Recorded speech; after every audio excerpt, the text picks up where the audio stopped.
ഇന്ത്യയുടെ 50ാമത്തെ chief justice ആയിരുന്നു ധനഞ്ജയ് ചന്ദ്രചൂഡ്. ഇന്ത്യയുടെ ചീഫ് ജസ്റ്റിസ് ആയിരുന്നത് 2022 നവംബർ മുതൽ 2024 നവംബർ വരെയുള്ള കാലഘട്ടത്തിലായിരുന്നു. 2 വർഷത്തോളം അദ്ദേഹം ചീഫ് ജസ്റ്റിസായിട്ടുണ്ടായിരുന്നു.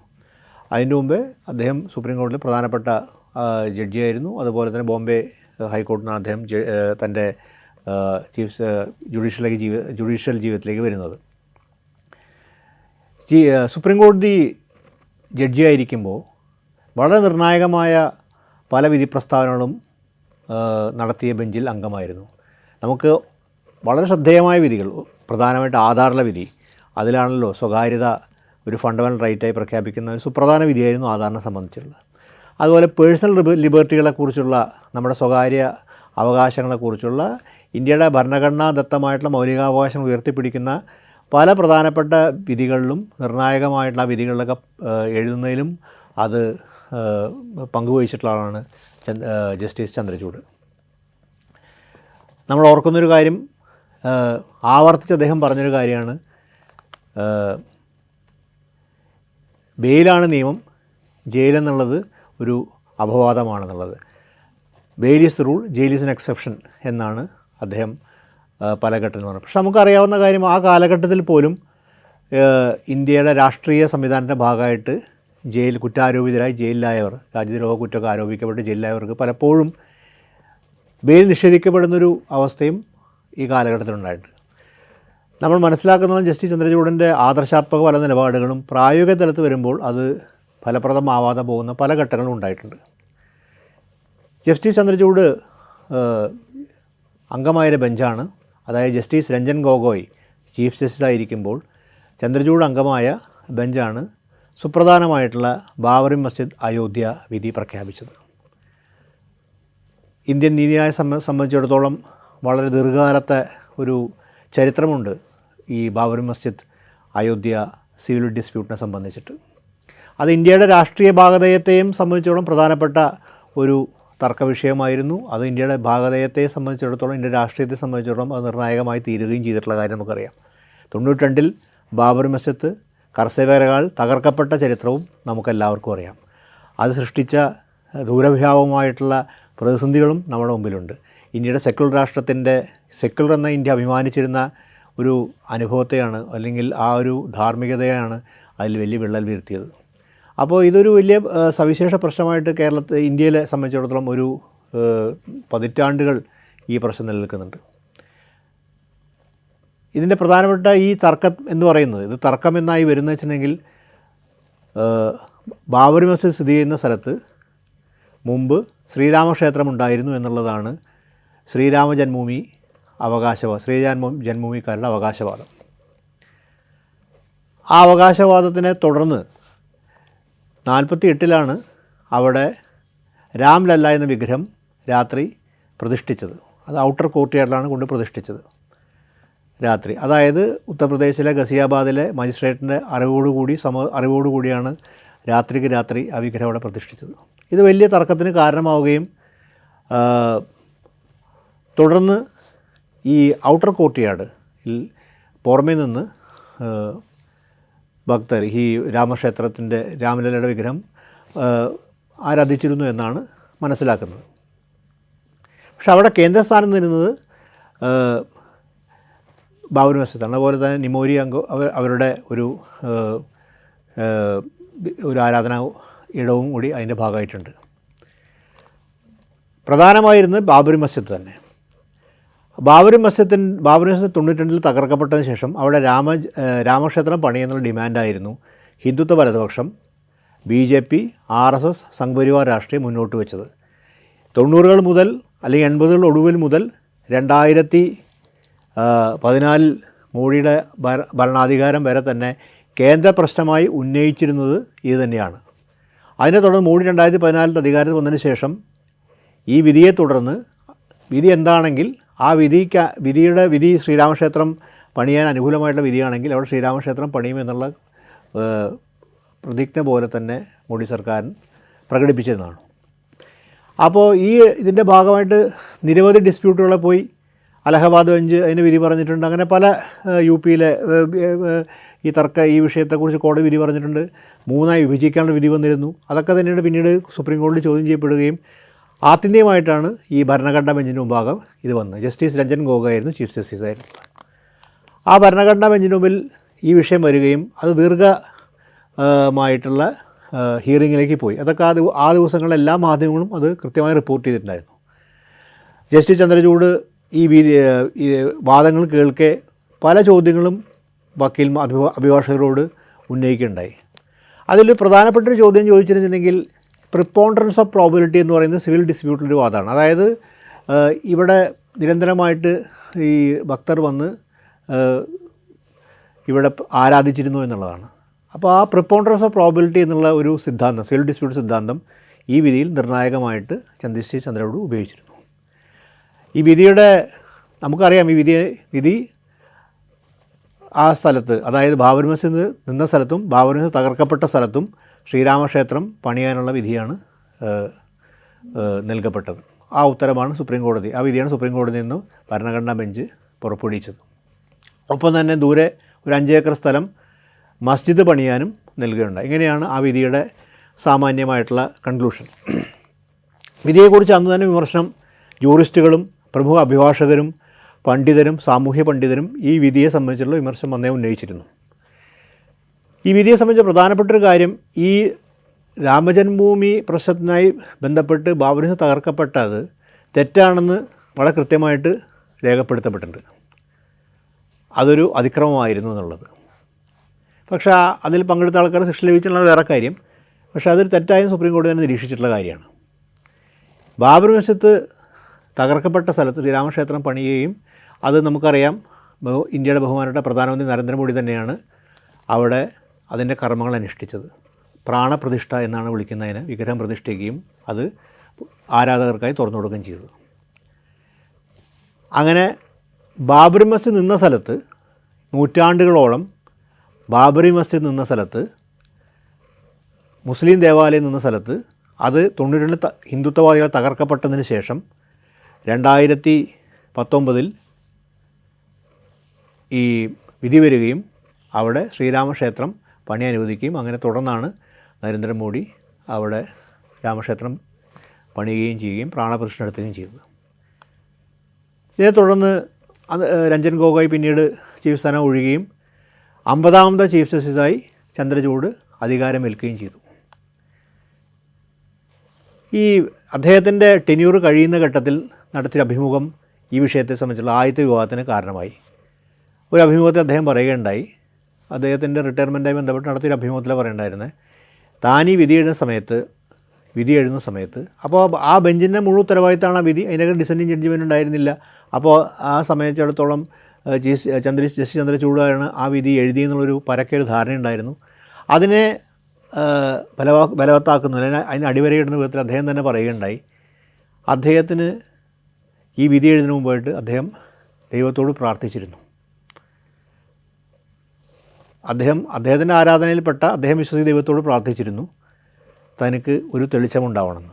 ഇവിടെ പ്രധാനപ്പെട്ട കാര്യം നമുക്കറിയാവുന്നത്, ഇന്ത്യയെ സംബന്ധിച്ചിടത്തോളം ഒരു സെക്കുലർ രാഷ്ട്രത്തിൽ സെക്കുലർ ഭരണഘടന നിലനിൽക്കുന്ന ഒരു വ്യവസ്ഥയിൽ, നിയമവാഴ്ച നിലനിൽക്കുന്ന വ്യവസ്ഥയിൽ നമ്മൾ നിയമത്തിൻ്റെ അടിസ്ഥാനത്തിലാണ് വിധികൾ പ്രസ്താവിക്കുന്നത്. നമുക്ക് സ്വകാര്യമായിട്ട് വ്യക്തികൾ ദൈവത്തെ ആരാധിക്കുന്നു, മതവിശ്വാസികളാവാം. പക്ഷേ ഒരു കോടതി വിധി പ്രസ്താവിക്കുന്ന സംബന്ധിച്ചിടത്തോളം ഒരു ഡിസ്പ്യൂട്ടിൽ വിധി പ്രസ്താവിക്കുന്നത് ദൈവത്തിനോട് ചോദിച്ച് ദൈവത്തിൻ്റെ അംഗീകാരം, അതൊക്കെ വ്യക്തികളുടെ സ്വകാര്യ കാര്യം, അതൊന്നും തികച്ചും സ്വകാര്യമായി നിൽക്കേണ്ട ഒരു പബ്ലിക് സ്റ്റേറ്റ്മെൻറ്റായി മാറേണ്ടതല്ല.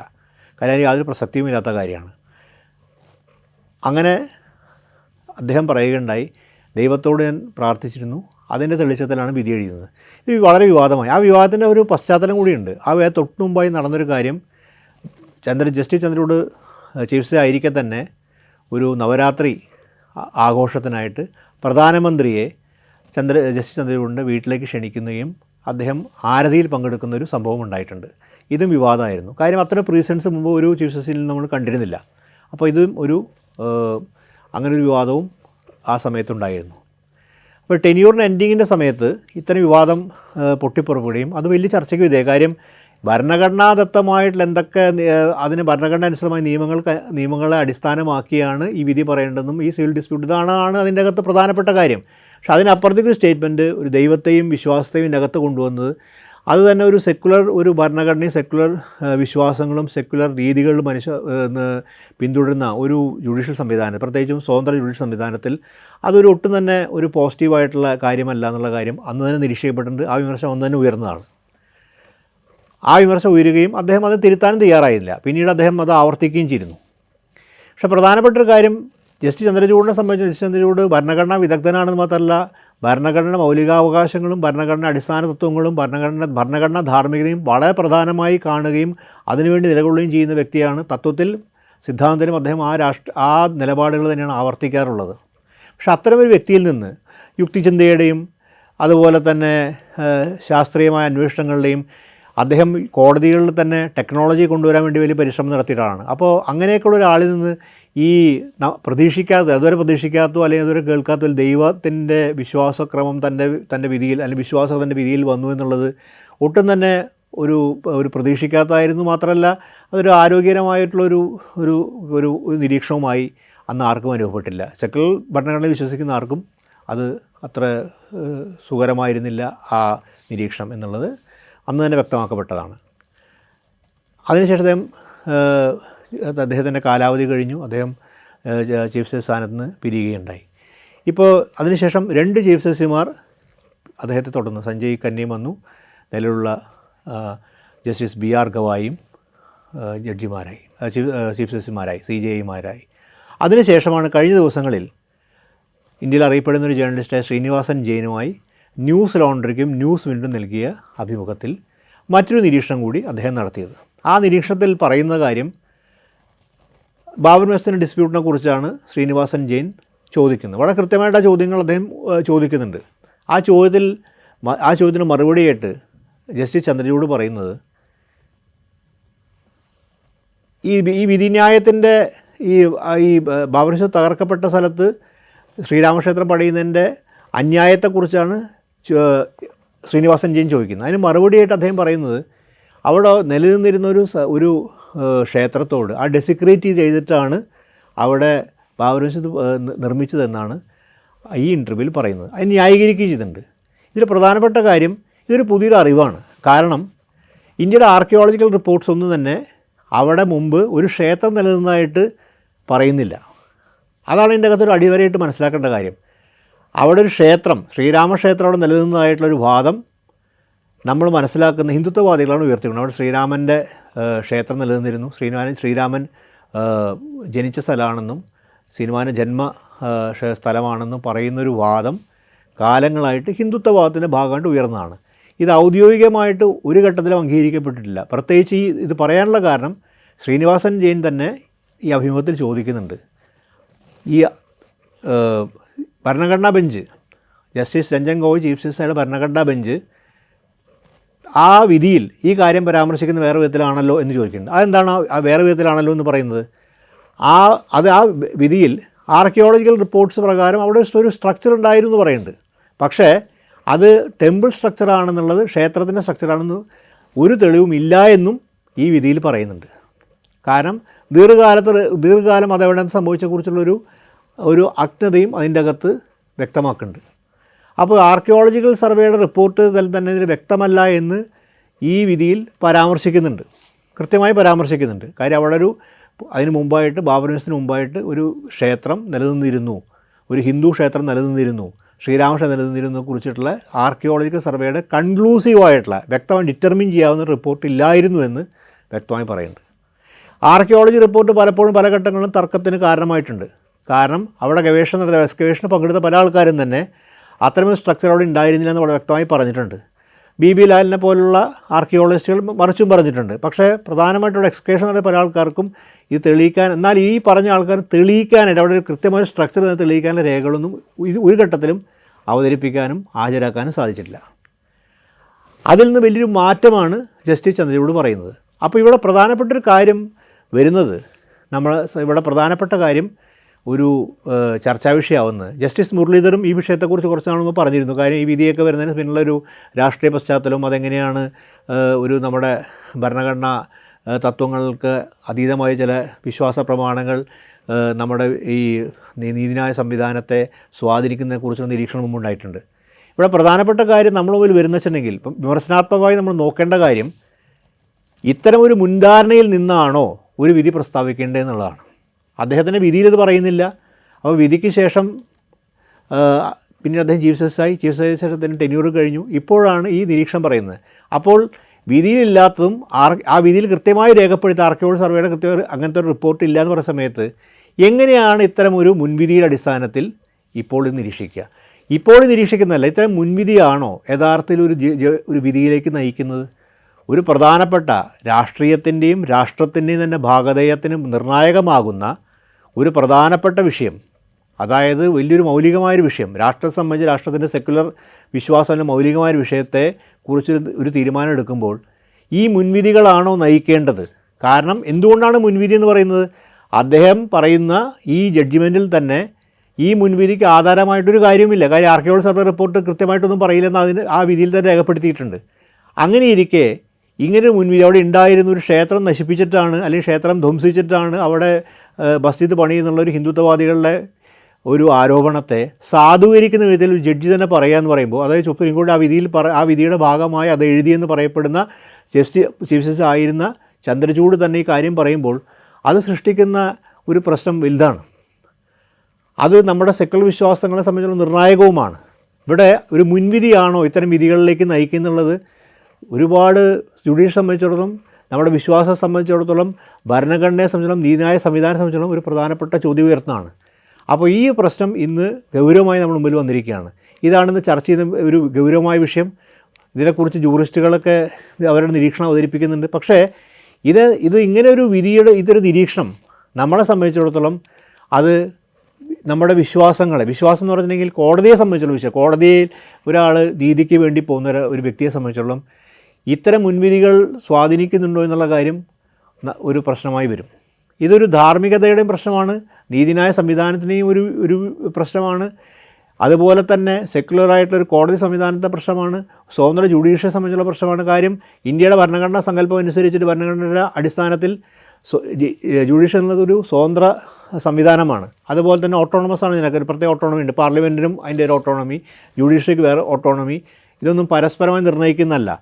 അങ്ങനെ ഘട്ടത്തിൽ ഇതിനൊരു പരസ്പര നിർണ്ണയത്തിന് സ്വഭാവം ഉണ്ടാവുക എന്ന് പറയുന്നത് വലിയൊരു സങ്കീർണമായ വിഷയമാണ്.